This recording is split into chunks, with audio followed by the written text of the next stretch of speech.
가난한 간호사로 살아온 한 여성이 어느 날 충격적인 진실과 마주하게 됩니다.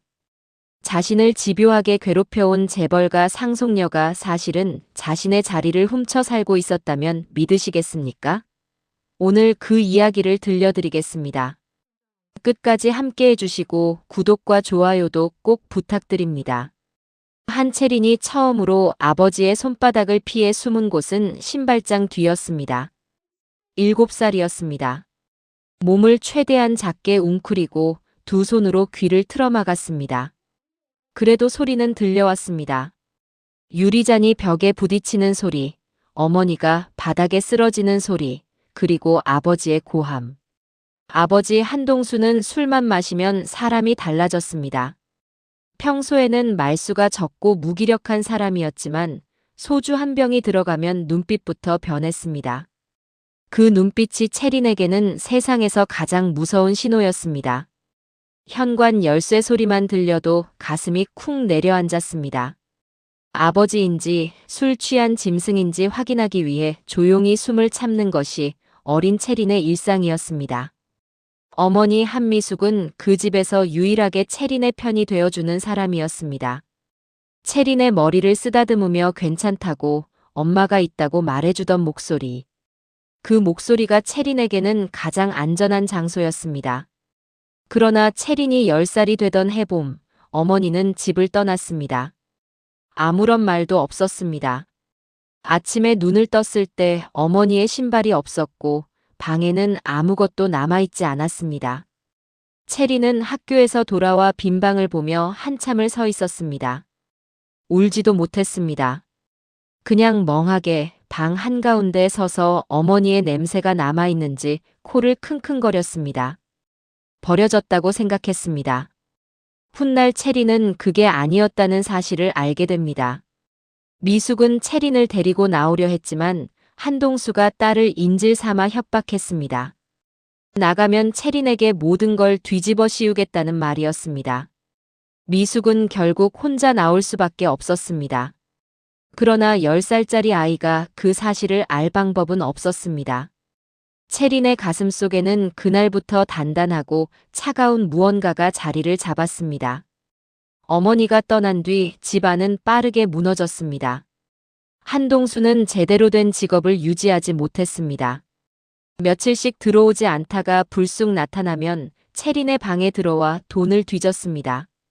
용돈을 모아둔 봉투, 학교 준비물용으로 아껴둔 잔돈까지 싹쓸이했습니다. 채린이 항의하면 아버지는 차갑게 말했습니다. 네가 뭔데? 내 딸이잖아. 그 말이 어떤 폭력보다 깊이 박혔습니다. 중학교에 들어갈 무렵부터 채린은 스스로 살아가는 법을 익혔습니다. 아르바이트를 할 수 있는 나이가 되자마자 전단지를 돌렸고 고등학교 때는 편의점 야간 알바를 시작했습니다. 새벽 2시에 퇴근해서 5시간을 자고 등교하는 날이 허다했습니다. 수업 시간에 꾸벅꾸벅 졸다가 선생님께 지적을 받은 날, 채린은 조용히 사정을 말했습니다. 죄송합니다. 어젯밤에 일하고 왔습니다. 선생님은 그 뒤로 채린을 깨우지 않았습니다. 꿈이 생긴 것은 16살 때였습니다. 동네 친구가 갑작스럽게 고열로 쓰러진 날, 근처 병원까지 등에 업고 뛰었습니다. 숨이 턱까지 차올랐지만 멈추지 않았습니다. 응급실 문이 열리고 의료진이 달려오는 순간 채린은 가슴이 두근거리는 것을 느꼈습니다. 두려움이 아니라 안도였습니다. 사람이 살아난다는 것, 그 현장에 내가 있었다는 것. 그게 채린에게는 처음 느껴보는 감각이었습니다. 그날부터 간호사가 되겠다는 생각을 품었습니다. 주변에서는 말렸습니다. 형편을 보면 대학은 무리라고 취업이나 빨리 하라고 했습니다. 아버지는 대학 등록금을 대줄 생각이 없다고 잘라 말했습니다. 오히려 성인이 되고 나서는 더 노골적으로 돈을 요구했습니다. 몇 달씩 연락이 끊겼다가 급하다며 손을 내밀었고 채린은 번번이 적은 금액이나마 건넸습니다. 딸이라는 이유만으로, 그래도 아버지라는 이유만으로. 그러면서도 포기하지 않았습니다. 낮에는 일하고 밤에는 공부했습니다. 수험서는 도서관에서 빌렸고 문제집은 중고를 구했습니다. 합격 통보를 받던 날, 체리는 혼자 고시원 방에서 조용히 손을 꼭 쥐었습니다. 소리내어 울지도 누군가에게 전화하지도 않았습니다. 기뻐해 줄 사람이 없다는 것을 알고 있었기 때문입니다. 간호사가 된 체리는 누구보다 성실하게 일했습니다. 고된 3교대 근무 속에서도 환자의 이름을 외웠고 불안해하는 어르신 옆에 앉아 손을 잡아드렸습니다. 동료들은 체린을 가리켜 무던하다고 했습니다. 웬만한 일에는 흔들리지 않는다고. 그건 맞는 말이었습니다. 그만큼 많은 것을 버텨온 사람이었으니까요. 체리는 자신의 삶이 단순히 불운했다고 생각했습니다. 가난한 집에서 태어나 폭력적인 아버지를 만났고 어머니마저 떠난 것이라고. 그게 자신에게 주어진 운명이라고 믿었습니다. 그러나 체리는 알지 못했습니다. 자신이 그 가정에서 태어난 것 자체가 누군가의 거짓말 위에 세워진 일이었다는 사실을. 그리고 그 거짓말을 알고 있는 사람이 지금도 자신의 가장 가까운 곳에서 숨죽이고 있다는 것을. 비가 오는 밤이었습니다. 응급실 당직 근무 중이던 체리는 유난히 바쁜 밤을 보내고 있었습니다. 교통사고 환자 둘, 복통으로 실려온 어르신 한 분, 거기에 고열로 쓰러진 아이까지. 자정이 넘도록 복도에는 보호자들의 울음소리와 의료진의 발소리가 뒤섞였습니다. 체리는 쉴 틈 없이 움직이면서도 흔들리지 않았습니다. 오래 단련된 사람 특유의 침착함이었습니다. 새벽 1시가 조금 넘었을 때 구급차 한 대가 빠른 속도로 응급실 앞에 섰습니다. 30대 남성, 교통사고, 두부 외상 의심, 혈압 저하 중입니다. 구급대원의 목소리가 복도를 가르며 들어왔습니다. 체리는 곧장 달려갔습니다. 들것 위에 누운 남자는 정장을 입고 있었고 이마 쪽에서 피가 흘러 있었습니다. 의식은 희미했습니다. 눈꺼풀이 떨리고 있었지만 초점이 없었습니다. 체리는 빠르게 활력 징후를 확인하고 의사에게 상태를 보고했습니다. 움직임에 망설임이 없었습니다. 응급처치가 이어지는 동안 체리는 환자 곁을 지키며 수치를 수액 속도를 조절하고 의사의 지시에 따라 정확하게 움직였습니다. 환자가 수술실로 올라간 건 그로부터 20분 뒤였습니다. 새벽 근무가 끝날 무렵 수술은 성공적으로 마무리됐다는 소식이 전해졌습니다. 체리는 그걸로 끝이라고 생각했습니다. 응급실에서는 매일 그런 일이 일어났고 매번 감정을 붙들고 있을 여유가 없었습니다. 다음 환자, 다음 업무. 그게 일의 방식이었습니다. 사흘 뒤였습니다. 일반 병동으로 이동한 그 환자가 체린을 찾아왔습니다. 링거를 달고 병원 가운 차림이었는데도 걸음걸이에서 어딘가 익숙한 무게감이 느껴지는 사람이었습니다. 또렷한 눈매, 조용하지만 단정한 말투. 그날 밤 저 담당하셨던 분이 맞지요? 체리는 차트를 확인했습니다. 서태준, 34살. 보호자 연락처 안에는 성운그룹 비서실이라고 적혀 있었습니다. 네, 맞습니다. 많이 회복되셨네요. 덕분입니다. 제대로 감사 인사를 드리고 싶었습니다. 체리는 짧게 웃으며 고개를 저었습니다. 저는 일을 한 것뿐입니다. 건강 회복에 집중하시는 게 더 중요해요. 태주는 잠깐 체린을 바라보다가 조용히 고개를 끄덕였습니다. 그날 이후 태주는 퇴원 전까지 몇 차례 체린을 마주쳤습니다. 처음에는 우연이었지만 점차 우연이 아닌 것이 분명해졌습니다. 체린이 복도를 지나면 태준이 병실 문 앞에 서 있었고 체린이 잠깐 휴게실에 들르면 태준도 같은 시간에 나타났습니다. 어느 날 오후 체린이 먼저 물었습니다. 혹시 불편한 곳이 있으신 건가요? 계속 병동을 돌아다니시는 것 같아서요. 태주는 잠시 머뭇거리다가 솔직하게 대답했습니다. 불편한 데는 없습니다. 그냥 이야기가 하고 싶었습니다. 체리는 예상하지 못한 대답에 잠깐 말을 잃었습니다. 성운그룹 후계자라는 사람이 간호사에게 이야기가 하고 싶다고 말하는 상황이 낯설었습니다. 거드름을 피우거나 아래로 보는 눈빛이 전혀 없었습니다. 그게 오히려 채린을 어색하게 만들었습니다. 태준이 퇴원한 뒤에도 연락은 이어졌습니다. 짧은 문자였습니다. 오늘 날씨가 좋더라는 말, 병원 근처 새로 생긴 설렁탕 집이 괜찮다는 말. 거창하지 않은 내용들이었지만 채린은 그 문자들이 오가는 동안 자신도 모르게 답장을 기다리고 있다는 사실을 깨달았습니다. 처음에는 선을 그으려 했습니다. 재벌가 후계자와 간호사. 세상이 어떻게 바라볼지 채린은 너무 잘 알고 있었습니다. 주변에서 수군거리는 소리, 그 사람이 피곤해지는 상황. 채린은 그런 관계가 결국 어떻게 끝나는지도 알고 있다고 생각했습니다. 그러나 태준은 채린이 예상한 방식으로 행동하지 않았습니다. 처음 밥을 먹자고 제안했을 때 채린이 거절하자 태준은 2번 조르지 않았습니다. 대신 며칠 뒤 이렇게 말했습니다. 부담스러우시면 언제든 말씀해 주십시오. 저는 기다릴 수 있습니다. 그 말이 채린의 경계를 조금씩 허물었습니다. 두 사람이 처음으로 함께 밥을 먹은 건 가을이 시작되던 무렵이었습니다. 태주는 고급 레스토랑이 아니라 병원 근처 작은 국밥집을 골랐습니다. 채린이 좋아할 것 같다고 했습니다. 어떻게 알았냐고 물으니 태준이 웃으며 대답했습니다. 야간 근무 끝나고 항상 그 집 앞에 서 계시던데요. 채린은 그날 처음으로 태준 앞에서 소리내어 웃었습니다. 두 사람은 자주 만나지는 않았습니다. 채린은 3교대 근무 중이었고 태준도 일이 많은 사람이었습니다. 하지만 한 달에 2~3번 짧은 시간이라도 마주 앉아 이야기를 나눴습니다.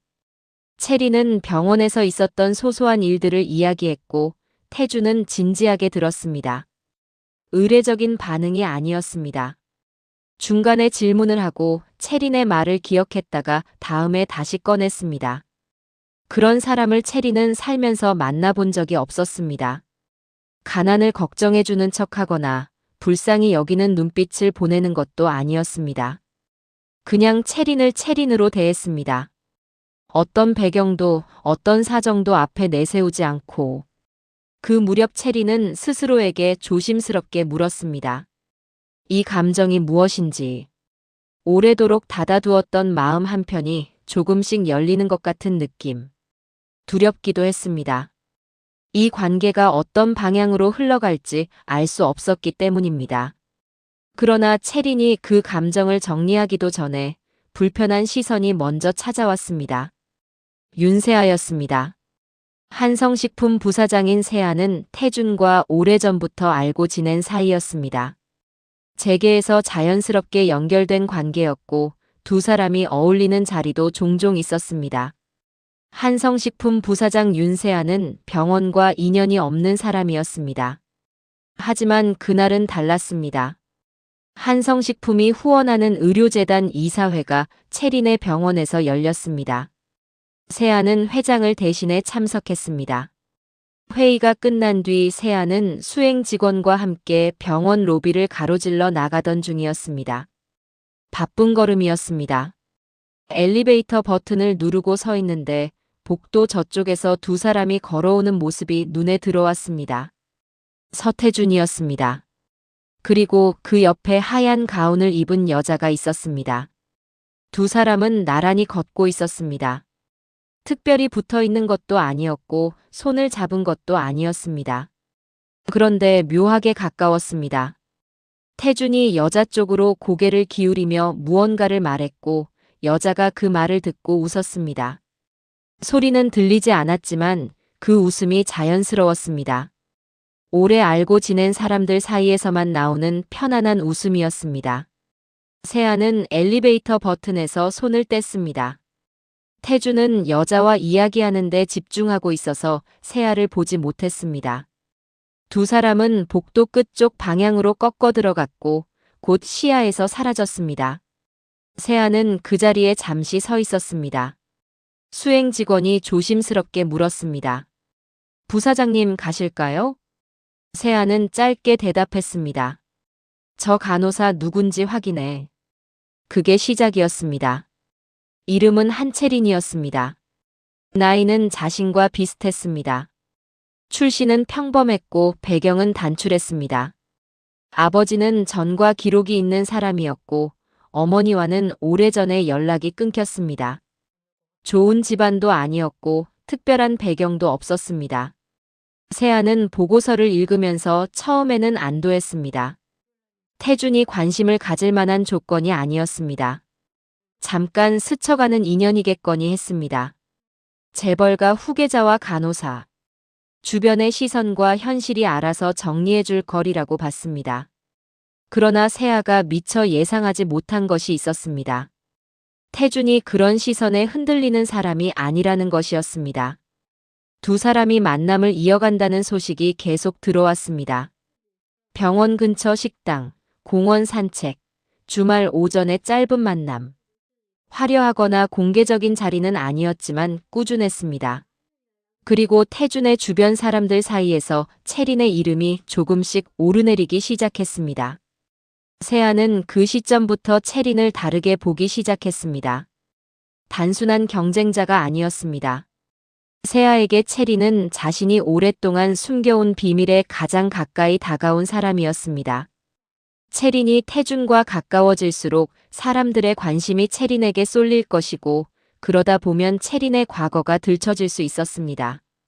그리고 채린의 출생을 누군가 깊이 파고들게 되는 날, 세아가 지금껏 안고 살아온 비밀이 세상 밖으로 나올 수 있었습니다. 그것은 세아에게 모든 것을 잃는 시나리오였습니다. 세아는 결심했습니다. 채린이 태준과 멀어지게 만들어야 했습니다. 가능하면 병원에서도 입지를 잃게 만드는 것이 좋았습니다. 채린 스스로 지쳐서 포기하도록 만드는 것. 직접 나서지 않고 흔적을 남기지 않고. 세아가 처음 손을 쓴 것은 병원 내부였습니다. 한성식품이 후원하는 의료재단은 채린의 병원과 협력 관계에 있었습니다. 세아는 그 연결고리를 이용했습니다.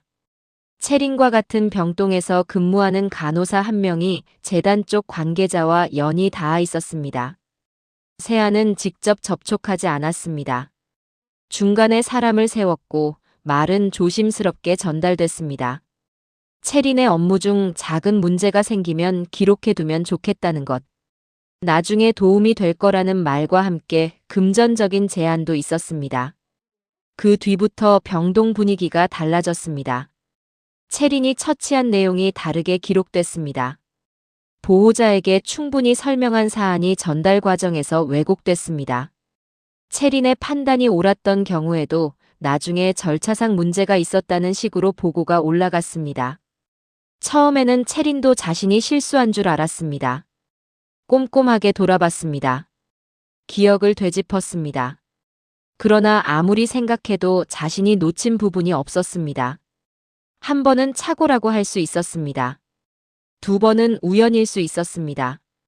그러나 세 번, 네 번이 되자 채린은 다른 가능성을 생각하지 않을 수 없었습니다. 채린은 조용히 주변을 살피기 시작했습니다. 누가 이런 일을 하는지 직접 확인할 방법은 없었습니다. 그러나 이상한 일이 생길 때마다 근처에 있던 사람, 기록이 올라가는 타이밍, 어색하게 시선을 피하는 동료. 그 모든 것이 한 방향을 가리키고 있었습니다. 그리고 그 방향의 끝에는 언제나 윤세아가 있었습니다. 직접적인 연결고리를 채린이 잡은 것은 아니었습니다. 세아가 이 병원과 재단을 통해 연결되어 있다는 것, 자신과 태준의 관계가 알려진 뒤부터 이런 일이 시작됐다는 것. 증거라고 하기에는 부족했습니다. 그러나 채린이 오래 살아오면서 익힌 감각이 말하고 있었습니다. 이건 우연이 아니라고. 채린은 자신이 너무 예민하게 보는 것인지 몇 번이나 되물었습니다. 가난하게 자라면서 세상에 대한 경계가 과하게 생긴 것은 아닌지. 증거도 없이 사람을 의심하는 것이 옳은 일인지.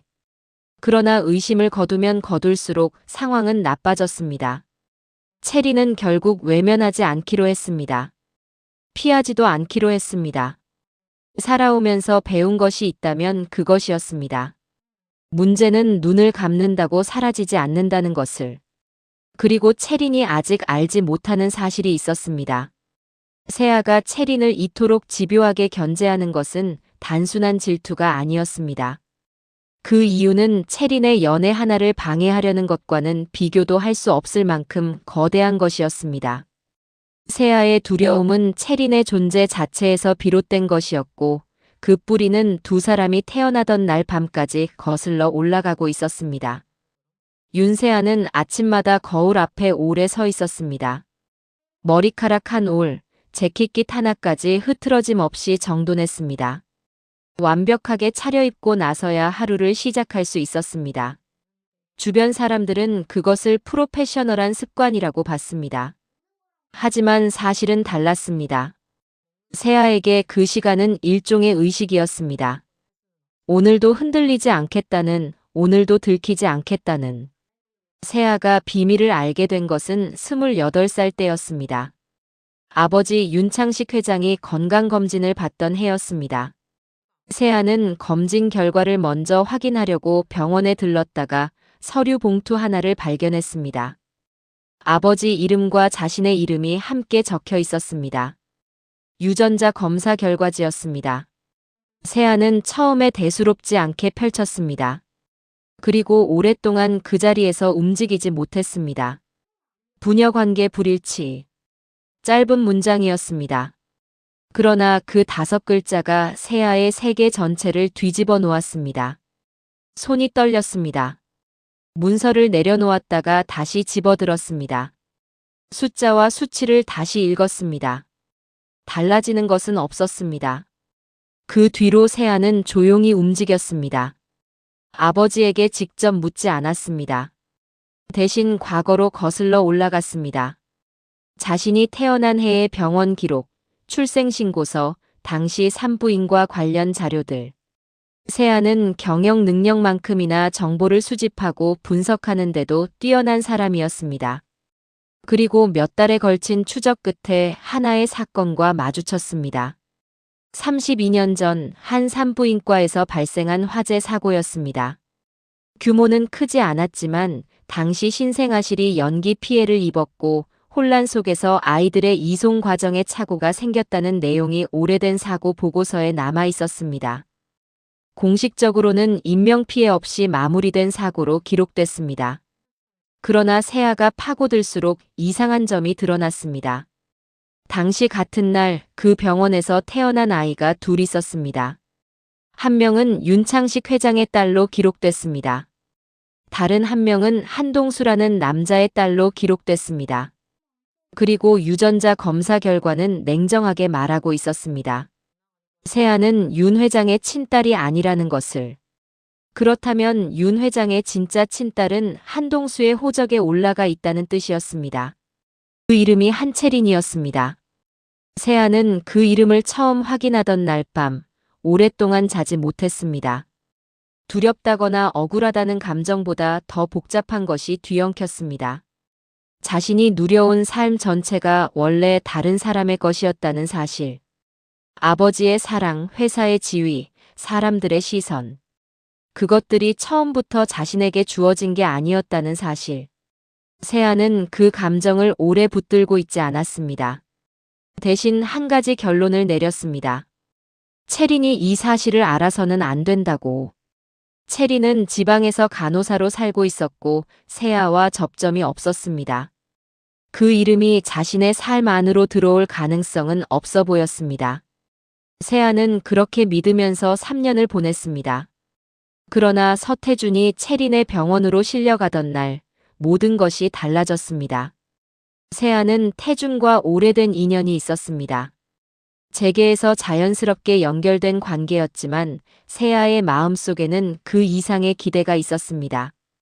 태준은 세아가 지금까지 가진 모든 것을 안정적으로 지켜줄 수 있는 사람이었습니다. 성운그룹과의 연대, 사회적 위치, 그리고 아버지에게도 인정받을 수 있는 자리. 세아에게 태준은 단순한 호감의 대상이 아니었습니다. 그런데 채린이 그 사이에 들어왔습니다. 처음에는 무시했습니다. 간호사와 재벌 후계자. 오래 이어질 관계가 아니라고 봤습니다. 그러나 두 사람이 점점 가까워지는 것을 확인하면서 세아의 계산이 빠르게 바뀌었습니다. 세아는 움직이기 시작했습니다. 체리는 조용히 주변을 살폈습니다. 누가 이런 일을 하는지 확인하고 싶었지만 증거가 없었습니다. 직접 따지기에는 상황이 너무 애매했습니다. 억울하다고 말해도 받아들여질 근거가 없었고 오히려 예민한 사람으로 찍힐 수 있었습니다. 체리는 참으면서 기다렸습니다. 그러던 어느 날 수간호사가 체린을 따로 불렀습니다. 체린 씨, 요즘 환자 보호자 민원이 좀 들어오고 있어요. 알고 있죠? 체린은 자리에 앉아 침착하게 대답했습니다. 네, 들었습니다. 제가 직접 보호자분께 다시 설명드리겠습니다. 수간호사는 잠깐 체린을 바라보다가 말을 이었습니다. 그게 문제가 아니에요. 위에서 감사가 들어올 수도 있어요. 체린 씨 입장에서는 억울할 수 있겠지만 지금 상황이 좋지 않아요. 체린은 그 말을 듣고 잠시 입을 다물었습니다. 억울하다는 것을 알고 있다는 말. 그러나 어쩔 수 없다는 말. 체린은 그 사이 어딘가에 자신이 서 있다는 것을 느꼈습니다. 두 번째 방법은 태준이었습니다. 세아는 태준에게 접근해 체린에 대한 이야기를 꺼냈습니다. 직접적인 험담이 아니었습니다. 세아는 그보다 훨씬 영리한 방식을 택했습니다. 걱정하는 척, 안타까운 척. 체린이 경제적으로 어려운 상황이라는 것을 알고 있다는 말, 주변에서 이상한 소문이 돌고 있다는 말, 자신도 믿고 싶지 않지만 확인이 필요할 것 같다는 말. 태주는 그 자리에서 반응을 드러내지 않았습니다. 그러나 세아는 알 수 있었습니다. 태준이 흔들렸다는 것을. 원래 확신이 깊은 사람일수록 한번 의심이 들면 오래 간다는 것을 세아는 잘 알고 있었습니다. 체리는 그 사실을 전혀 모르고 있었습니다. 태준이 며칠째 연락이 뜸하다는 것은 알아챘습니다. 바쁜가 보다 했습니다. 그러나 태준의 문자 톤이 조금씩 달라지고 있다는 것도 느꼈습니다. 따뜻하던 말들이 짧아지고 약속을 잡는 것을 태준 쪽에서 미루기 시작했습니다. 체리는 직접 묻지 않았습니다. 물어볼 수 있는 관계인지 아직 확신이 없었기 때문입니다. 그리고 솔직히 말하자면 두렵기도 했습니다. 대답을 들었을 때 감당할 자신이 없었습니다. 그 즈음 체리는 퇴근길에 병원 정문 앞에서 세아와 마주쳤습니다. 우연이 아니라는 것은 양쪽 모두 알고 있었습니다. 세아는 먼저 말을 건넸습니다. 체린 씨, 잠깐 시간 되세요? 체리는 세아를 바라봤습니다. 완벽하게 차려입은 모습, 흔들림 없는 눈빛. 그러나 체리는 그 눈빛 뒤에서 무언가를 읽었습니다. 불안이었습니다. 너무 단단하게 눌러놓아서 오히려 티가 나는 종류의 불안. 무슨 일이신가요? 세아는 짧게 웃었습니다. 태준 씨와의 관계 말입니다. 체린 씨도 아시겠지만 그분 주변은 생각보다 복잡해요. 체린 씨를 위해서 드리는 말씀이에요. 체린은 바로 대답하지 않았습니다. 세아의 말이 체린을 위한 것이 아니라는 건 분명했습니다. 하지만 그 말 뒤에 무엇이 있는지 체린은 아직 알지 못했습니다. 생각해 보겠습니다. 체리는 그 말만 남기고 걸음을 옮겼습니다. 집으로 돌아오는 버스 안에서 체리는 창밖을 바라봤습니다. 빗방울이 유리창을 타고 흘러내렸습니다. 병원에서 벌어지는 일들, 태준의 달라진 온도, 그리고 세아의 눈빛. 이 모든 것이 연결되어 있다는 느낌이 들었습니다. 그러나 어떻게 연결된 건지 아직 실마리가 없었습니다. 체리는 한 가지를 결심했습니다. 더 이상 지켜보기만 하지 않겠다고. 무슨 일이 일어나고 있는지 직접 찾아내겠다고. 그러나 체린이 아직 모르는 것이 있었습니다. 자신이 찾아내려는 진실이 단순한 음모 그 이상이라는 사실을. 그 실마리를 당기는 순간 자신의 삶 전체가 다른 모습으로 다시 펼쳐질 거라는 사실을. 체리는 그날부터 움직였습니다. 무작정 맞서는 방식은 아니었습니다. 체린이 선택한 것은 기록이었습니다. 자신이 처치한 내용, 보호자에게 설명한 시간과 말, 동료와 나눈 대화. 작은 수첩에 날짜와 함께 적어 나갔습니다. 억울함을 호소하기 위한 것이 아니었습니다. 적어도 자신이 한 일만큼은 자신이 증명할 수 있어야 한다고 생각했습니다. 병동 분위기는 여전히 불편했습니다. 체린을 향한 시선이 달라진 것은 사실이었습니다. 예전에는 어렵고 힘든 환자를 체린에게 맡기면 믿음직하다고들 했는데 요즘은 업무 배정에서 미묘하게 비껴가는 느낌이 들었습니다. 직접적으로 말하는 사람은 없었습니다. 그러나 분위기라는 것은 말보다 먼저 전달되는 법이었습니다. 체린은 흔들리지 않으려 했습니다. 하지만 사람인지라 퇴근 후 혼자 있을 때는 달랐습니다. 좁은 고시원 방에 앉아 수첩을 들여다보다가 이게 무슨 의미가 있는지 모르겠다는 생각이 들기도 했습니다. 상대는 자원도 있고 인맥도 있는 사람이었습니다. 자신에게는 수첩 한 권이 전부였습니다. 그러던 어느 저녁이었습니다. 같은 병동에서 근무하는 선배 간호사 정미란이 체린을 불렀습니다. 병원 근처 작은 분식집이었습니다. 미라는 순대국밥을 시켜놓고 한동안 말이 없다가 조용히 입을 열었습니다. 체린 씨, 나 하나 물어봐도 돼요? 네, 말씀하세요. 요즘 본인한테 이상한 일이 반복되는 거 알고 있지요? 기록이 다르게 올라오고 보호자 민원이 생기고. 체리는 고개를 끄덕였습니다. 미라는 잠깐 주변을 살피고 나서 말을 이었습니다. 나도 정확히는 모릅니다. 근데 한 가지는 말해줄 수 있어요. 그게 체린 씨 실수가 아니라는 거 나는 알아요. 옆에서 봐왔으니까. 체리는 그 말에 잠시 말문이 막혔습니다. 억울하다고 말해줄 사람이 있을 거라고 기대하지 않았습니다. 그냥 혼자 견디면 된다고 생각했습니다. 그런데 그 말 한마디가 예상보다 깊이 들어왔습니다. 감사합니다, 선배. 미라는 담담하게 웃었습니다. 고맙다고 할 것까진 없어요. 그냥 사실을 말한 거니까. 근데 체린 씨 혼자 다 안고 있지 말아요. 도움받을 수 있을 때 받아야 해요. 체린은 그날 집에 오는 길에 오래 생각했습니다. 살면서 혼자 버티는 것이 당연한 일이 되어버렸다는 것을. 도움을 받는다는 개념 자체가 낯설어진 지 오래였다는 것을. 어쩌면 그게 자신이 스스로에게 만들어 온 벽이었는지도 몰랐습니다. 그 무렵 태준에게서 연락이 왔습니다. 만나자는 말이었습니다. 짧고 조심스러운 문자였습니다. 체리는 잠깐 망설이다가 답장을 보냈습니다. 두 사람이 만난 곳은 병원 근처 공원이었습니다. 늦가을이라 나뭇잎이 대부분 떨어진 자리였습니다. 태준은 먼저 나와 있었습니다. 체린이 다가가자 태준이 일어서며 말했습니다. 늦지 않게 왔네요. 할 말이 있으시다고 하셔서요. 태준은 잠시 말을 고르는 것 같았습니다. 저 요즘 체린 씨한테 이상하게 대했지요. 알고 있어요? 체린은 부정하지 않았습니다. 느꼈습니다. 세아 씨한테 이야기를 들었어요.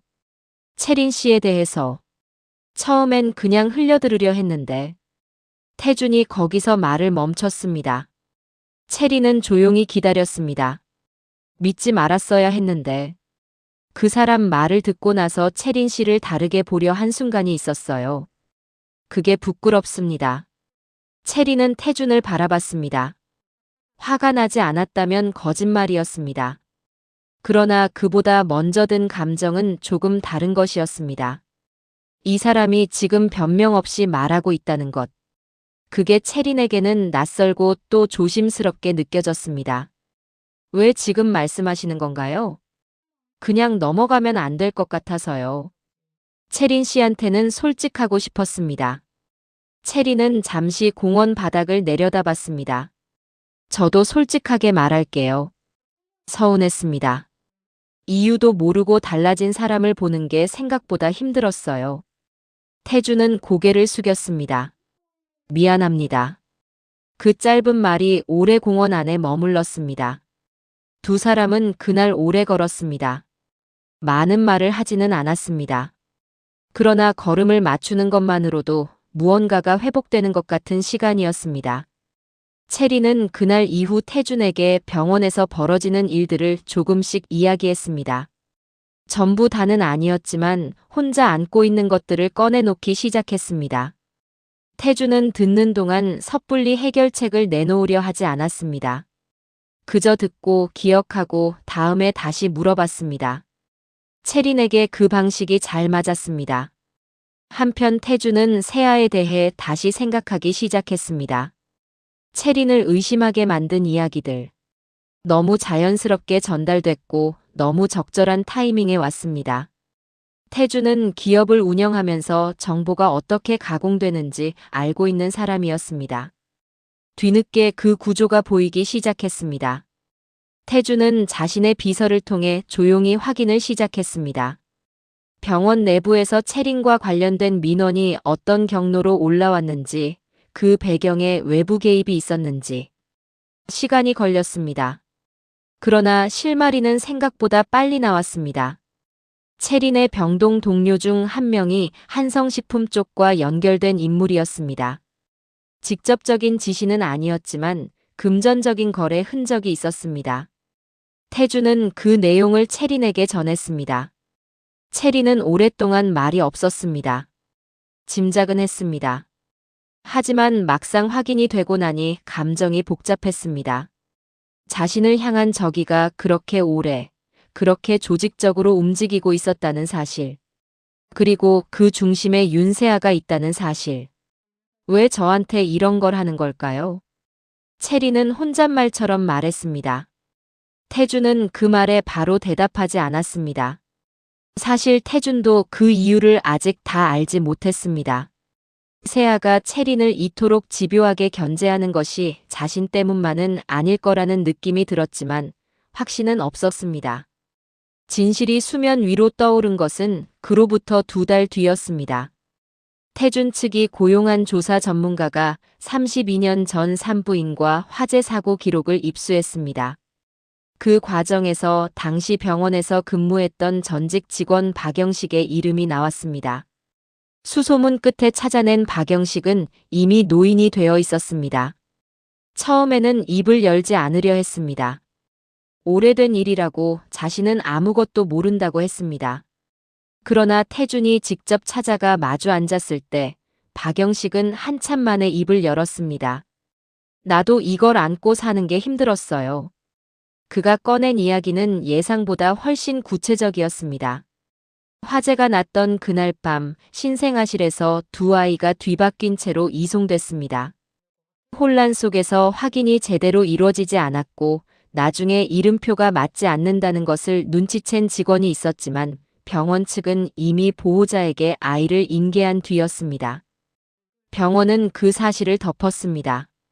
당시 어린 직원이었던 박영식은 위에서 시키는 대로 입을 다물었습니다. 그리고 30년이 넘게 그 무게를 혼자 지고 살았습니다. 조사가 시작됐습니다. 유전자 검사가 진행됐습니다. 체린과 윤창식 회장, 그리고 세아와 한동수. 결과가 나오기까지 열흘이 걸렸습니다. 체린은 그 열흘 동안 평소처럼 병원에 출근했습니다. 환자를 돌보고 기록하고 퇴근했습니다. 태준이 매일 연락을 했지만 체린은 결과가 나오기 전까지는 아무 말도 하고 싶지 않다고 했습니다. 태준은 그 말을 존중했습니다. 결과가 나온 날 저녁 태준에게서 전화가 왔습니다. 체린은 전화를 받기 전에 잠깐 눈을 감았습니다. 무슨 결과가 나오든 자신은 자신이라는 것을 알고 있었습니다. 어떤 혈연이 밝혀지든 어떤 이름이 붙든 지금까지 살아온 삶이 달라지는 것은 아니었습니다. 그러나 전화기 너머 태준의 목소리를 듣는 순간 체린은 자신도 모르게 눈물이 났습니다. 한채린이 윤창식 회장의 친딸이었습니다. 그리고 윤세아는 32년 전 그날 밤 뒤바뀐 아이였습니다. 체린은 한동안 전화를 든 채로 아무 말도 하지 못했습니다. 태준이 조용히 말했습니다. 체린 씨, 울어도 됩니다. 그 한마디에 체린은 소리 없이 오래 울었습니다. 슬픔인지 안도인지 알 수 없는 눈물이었습니다. 지금껏 가난하게 살아온 시간이 억울해서도 아니었고 다른 삶을 살았어야 했다는 원망도 아니었습니다. 그냥 오래 감추어 두었던 무언가가 마침내 밖으로 나오는 것 같은 눈물이었습니다. 한참 뒤 채린이 먼저 말했습니다. 저 내일도 출근해야 해요. 태준이 웃음 섞인 목소리로 대답했습니다. 알아요. 그러니까 오늘 실컷 우세요. 채린은 그 말에 피식 웃었습니다. 세상이 뒤집힐 것 같은 진실 앞에서 채린이 선택한 것은 도망도 복수도 아니었습니다. 내일 아침 병원에 가겠다는 것, 자신의 자리를 지키겠다는 것, 그것이 채린이 살아온 방식이었고 앞으로도 달라질 이유가 없었습니다. 진실은 이제 세상 밖으로 나오려 하고 있었습니다. 그리고 그 진실은 채린만의 것이 아니라 오랫동안 잘못된 자리에서 살아온 모든 사람의 이야기이기도 했습니다. 진실이 공개된 다음 날 아침, 채린은 예정대로 병원에 출근했습니다. 달라진 것은 없었습니다. 하얀 가운을 입고 이름표를 달고 병동으로 걸어 들어갔습니다. 복도에서 마주친 동료들은 어색한 눈빛을 보냈습니다. 소문이 돌기 시작했다는 것을 채린도 알고 있었습니다. 그러나 채린은 먼저 말을 꺼내지 않았습니다. 인사를 하고 차트를 확인하고 환자 곁으로 갔습니다. 그게 전부였습니다. 세상이 떠들썩해지는 데는 오래 걸리지 않았습니다. 유전자 검사 결과와 박영식의 증언이 공식적인 조사로 이어지면서 32년 전 사건이 세상에 드러났습니다. 언론은 신생아 바꿔치기라는 단어를 앞세워 연일 기사를 쏟아냈습니다. 윤창식 회장의 이름과 한성식품, 그리고 윤세아와 한채린의 이름이 함께 오르내렸습니다. 윤창식 회장은 결과를 통보받던 날 오랫동안 말을 잇지 못했습니다. 딸이라고 믿고 키운 아이가 친딸이 아니었다는 사실. 그리고 어딘가에서 살고 있을 진짜 딸을 32년 동안 찾지 못했다는 사실. 회장은 자리에서 일어나지 못하고 한참을 앉아 있었습니다. 비서가 옆에서 조심스럽게 이름을 불렀지만 대답이 없었습니다. 채린과 윤창식 회장이 처음 마주한 것은 조사가 마무리되고 나서였습니다. 장소는 법무법인 회의실이었습니다. 회장은 채린이 들어오는 순간 자리에서 일어섰습니다. 채린도 멈췄습니다. 두 사람은 잠시 아무 말 없이 마주 섰습니다. 회장이 먼저 입을 열었습니다. 미안하다. 아버지로서 해줄 수 있는 말이 이것밖에 없구나. 채린은 그 말을 듣고 시선을 잠깐 내렸습니다. 오랫동안 아버지라는 단어가 채린에게는 폭력과 연결된 단어였습니다. 보호받는다는 것, 지켜진다는 것과는 거리가 먼 단어였습니다. 그런데 지금 눈앞에 서 있는 이 사람은 전혀 다른 무게로 그 말을 하고 있었습니다. 채린은 천천히 고개를 들었습니다. 저도 아직 잘 모르겠어요. 어떻게 받아들여야 할지. 그런데 한 가지는 알아요. 지금 이 자리가 거짓은 아니라는 거. 회장은 눈시울이 붉어졌습니다. 그날 두 사람은 오래 이야기하지 않았습니다. 그러나 그 짧은 시간이 무언가의 시작이 됐습니다. 서류상의 관계가 아니라 사람과 사람으로서 조심스럽게 서로를 알아가는 시작. 반면 세아의 상황은 빠르게 무너지고 있었습니다. 조사가 깊어지면서 채린을 향한 음모가 하나씩 드러났습니다. 병원 직원을 매수한 것, 태준에게 거짓 정보를 흘린 것, 박영식을 협박하려 했던 것. 세아는 마지막까지 부인했습니다. 변호인을 통해 모든 것을 부정하고 증거를 반박하려 했습니다. 그러나 세아의 비서가 양심 선언을 했습니다. 오래 함께 일해온 사람이었습니다. 세아가 지시한 내용들, 주고받은 메시지, 금전 거래 내역. 비서는 법정 밖에서 기자들에게 말했습니다. 저도 잘못했습니다. 하지만 더 이상은 안 되겠다고 생각했습니다. 세아는 한성식품 부사장직에서 물러나게 됐습니다. 회사 안팎에서 세아를 지지하는 사람이 빠르게 줄어들었습니다. 오랫동안 능력 있는 경영인으로 쌓아온 이미지가 무너지는 데는 생각보다 오랜 시간이 걸리지 않았습니다. 체리는 세아가 물러났다는 소식을 병원에서 들었습니다. 복잡한 감정이 들었습니다. 시원하다는 것도 아니었고 속이 후련하다는 것도 아니었습니다. 그냥 오래된 일이 끝났다는 느낌. 그리고 그 끝이 생각보다 쓸쓸하다는 느낌. 체리는 그날 퇴근 후 태준에게 말했습니다. 세아 씨가 불쌍하다는 생각도 들어요. 태준은 잠시 체린을 바라봤습니다. 왜요?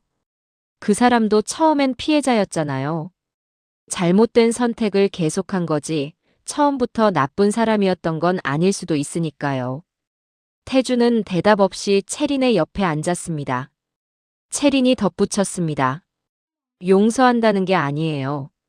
그냥 그 사람 인생도 쉽지 않았겠다 싶어서요. 그 말이 체린이라는 사람을 잘 보여주고 있었습니다. 상처를 받았지만 그 상처로 다른 사람을 재단하지 않는 사람. 살면서 많은 것을 잃었지만 그것이 마음을 좁히는 방향으로 작용하지 않은 사람. 세아는 그로부터 한 달 뒤 체린에게 짧은 편지를 보냈습니다. 변명은 없었습니다. 긴 사과도 없었습니다. 다만 마지막 줄에 이런 문장이 있었습니다. 체린 씨가 저한테 했던 말, 오래 생각했습니다. 당신도 피해자였다고. 그 말이 제일 무거웠어요. 체린은 그 편지를 읽고 서랍에 넣었습니다. 답장은 하지 않았습니다. 그러나 버리지도 않았습니다. 어머니 한미숙과 다시 연결된 것도 그 무렵이었습니다. 체린이 먼저 연락한 것은 아니었습니다. 미숙 쪽에서 조심스럽게 소식을 전해온 것이었습니다. 오랫동안 체린의 소식을 멀리서 듣고만 있었다고 했습니다. 직접 연락할 용기가 없었다고도 했습니다. 체린은 한동안 답하지 않았습니다. 10살 때 혼자 남겨진 기억은 오래된 것이었지만 그렇다고 흐릿해진 것은 아니었습니다. 그 시간이 체린에게 얼마나 길고 차가운 계절이었는지 누구보다 체린 자신이 잘 알고 있었습니다. 그러나 2주일쯤 지나 체린은 짧게 답장을 보냈습니다. 한번 만나요. 두 사람이 만난 곳은 조용한 찻집이었습니다. 미숙은 많이 늙어 있었습니다. 체린이 기억하는 어머니보다 훨씬 작고 여윈 모습이었습니다. 체린을 보자마자 미숙의 눈에 눈물이 고였습니다. 그러나 먼저 울지는 않았습니다. 체린이 불편할까봐 참는 것이 느껴졌습니다. 체린이 먼저 말했습니다. 많이 힘드셨죠? 미숙은 그 말에 고개를 끄덕이다가 결국 소리 없이 울었습니다. 체린은 울지 않았습니다. 대신 테이블 위에 놓인 미숙의 손 위에 자신의 손을 살며시 얹었습니다. 오랫동안 원망했던 사람이었습니다. 그러나 그 사람도 선택지가 없었다는 것을 이제는 알고 있었습니다. 용서와 화해는 하루아침에 되는 일이 아니었습니다. 그러나 이 작은 손짓이 그 긴 여정의 첫걸음이 될 수 있다는 것을 체린은 느꼈습니다. 모든 것이 정리된 뒤 체린에게는 선택이 주어졌습니다. 윤창식 회장은 체린이 원한다면 한성식품의 상속인으로서 회사 경영에 참여할 수 있다고 했습니다. 주변에서도 그 길을 권하는 사람이 많았습니다. 지금껏 어렵게 살아온 만큼 이제는 편하게 살아도 된다고. 체린은 며칠을 생각했습니다. 그리고 회장에게 말했습니다. 병원은 계속 다니고 싶어요. 그게 제 자리예요. 회장이 물었습니다. 힘들지 않겠니? 체린이 대답했습니다. 지금까지도 힘들었어요. 근데 그 일을 할 때 제가 제일 저 같았거든요. 회장은 오래 체린을 바라보다가 조용히 웃었습니다. 알겠다. 내 뜻대로 해라. 체린은 한성식품의 상속인이 됐지만 병원을 떠나지 않았습니다. 법적, 재정적 사안들은 회장이 선임한 전문가들이 맡았습니다. 체린은 자신이 잘 모르는 영역은 솔직하게 도움을 받겠다고 했습니다. 무리해서 모든 것을 혼자 감당하려 하지 않았습니다. 그것도 체린이 살면서 새롭게 배운 것 중 하나였습니다. 태준과의 관계는 그 모든 과정을 함께 지나면서 더 깊어졌습니다. 특별히 극적인 장면이 있었던 것은 아니었습니다. 어려운 시간에 옆에 있어 준 것, 채린이 울 때 아무 말 없이 곁에 있어 준 것, 채린의 선택을 존중한 것. 그런 날들이 쌓이면서 두 사람 사이에 신뢰가 자리를 잡았습니다. 태준이 먼저 말을 꺼낸 것은 봄이 시작되던 어느 저녁이었습니다. 평소처럼 채린이 좋아하는 국밥집에서 밥을 먹고 나오던 길이었습니다. 채린 씨, 나랑 같이 살면 어떨까요? 채린은 걸음을 멈추고 태준을 바라봤습니다. 태준이 덧붙였습니다. 결혼 말하는 거예요. 오래 생각했습니다. 채린은 잠시 말이 없었습니다. 평생 혼자 버텨온 사람이었습니다. 누군가와 삶을 나눈다는 개념이 아직도 낯설었습니다. 잘할 수 있을지 자신이 없었습니다. 그러나 동시에 알고 있었습니다. 이 사람이 자신의 부족한 부분을 채우려 하는 것이 아니라 있는 그대로의 자신과 함께하려 한다는 것을. 채린이 말했습니다. 잘 못할 수도 있어요. 태준이 대답했습니다. 저도요. 같이 배우면 되지요. 채린은 그 말을 듣고 작게 웃었습니다. 그럼 한번 해봐요. 결혼식은 이듬해 초여름에 열렸습니다. 크고 화려한 자리는 아니었습니다. 채린이 원하지 않았습니다. 가까운 사람들만 모인 조용한 자리였습니다. 윤창식 회장이 아버지 자리에 앉았고 한미숙이 어머니 자리에 앉았습니다. 두 사람 사이에 여전히 해소되지 않은 것들이 있었지만 그 자리만큼은 채린을 위해 함께였습니다. 채린은 식장 입구에서 잠깐 멈춰 하객석을 바라봤습니다. 선배 미란이 앞줄에 앉아 손을 흔들었습니다. 병동 동료들, 오래된 환자 보호자 몇 분, 그리고 태준의 가족들. 작은 자리였지만 한 명 한 명이 채린의 삶과 연결된 사람들이었습니다. 채린은 그 얼굴들을 천천히 바라봤습니다. 7살 때 신발장 뒤에 숨어 울던 아이가 여기까지 왔습니다. 어머니가 떠난 뒤 혼자 저녁을 먹던 10살 아이가 새벽 2시에 퇴근해서 교복을 입고 등교하던 소녀가 합격 통보를 받고 혼자 조용히 앉아있던 22살이 여기 있었습니다. 잃어버린 것들이 있었습니다. 되찾지 못한 시간들도 있었습니다. 그러나 그 모든 것이 지금의 채린을 만들었습니다. 남의 것을 부러워하지 않는 눈, 아픈 사람의 곁에 조용히 앉아있을 줄 아는 손, 넘어져도 다시 일어서는 방법을 아는 다리. 채린은 한 걸음 내디뎠습니다. 그리고 걸어 들어갔습니다. 태준이 앞에서 기다리고 있었습니다. 채린을 보는 눈빛이 따뜻했습니다. 채린은 그 앞에 서서 조용히 생각했습니다. 행복이라는 게 어쩌면 이런 것인지도 모르겠다고. 거창한 무언가가 아니라 기다려주는 사람이 있다는 것. 오늘 이 자리에 함께할 사람들이 있다는 것. 1년 뒤 채린은 여전히 병원에 있었습니다. 이름표에는 여전히 한채린이라고 적혀 있었습니다. 달라진 것이 있다면 퇴근 후 돌아갈 집이 따뜻해졌다는 것. 그리고 가끔 윤창식 회장 댁에서 함께 저녁을 먹는 날이 생겼다는 것이었습니다. 어색함이 완전히 사라진 것은 아니었습니다. 그러나 채린은 서두르지 않았습니다. 관계란 시간을 들여야 한다는 것을 이제는 알고 있었습니다. 어느 날 병동에서 겁에 질린 얼굴로 실려온 10살짜리 아이가 있었습니다. 아이는 처치를 받는 동안 내내 울었습니다. 채린은 아이 옆에 앉아 조용히 말했습니다. 괜찮아요. 여기 있어요. 아이가 채린의 손을 꼭 잡았습니다. 채린은 그 손을 놓지 않았습니다. 오래전 자신이 그랬던 것처럼 누군가 옆에 있어주는 것만으로도 견딜 수 있다는 것을 채린은 알고 있었습니다. 그것이 채린이 이 자리를 떠나지 않는 이유였습니다. 그리고 앞으로도 떠나지 않을 이유였습니다. 채린의 이야기는 여기서 끝나지 않습니다. 매일 아침 병원으로 걸어 들어가는 그 발걸음 안에, 그리고 퇴근 후 집으로 돌아가는 그 길 위에 계속되고 있습니다. 잃어버렸다고 생각했던 것들이 가장 아름다운 방식으로 돌아오기도 한다는 것을 채린의 삶이 조용히 말해주고 있었습니다. 오늘 한채린의 이야기 어떻게 들으셨나요? 긴 세월을 버텨온 그녀의 삶이 마음에 남으셨다면 구독과 좋아요로 함께 해주세요. 여러분의 응원이 이런 이야기를 계속 전할 수 있는 힘이 됩니다.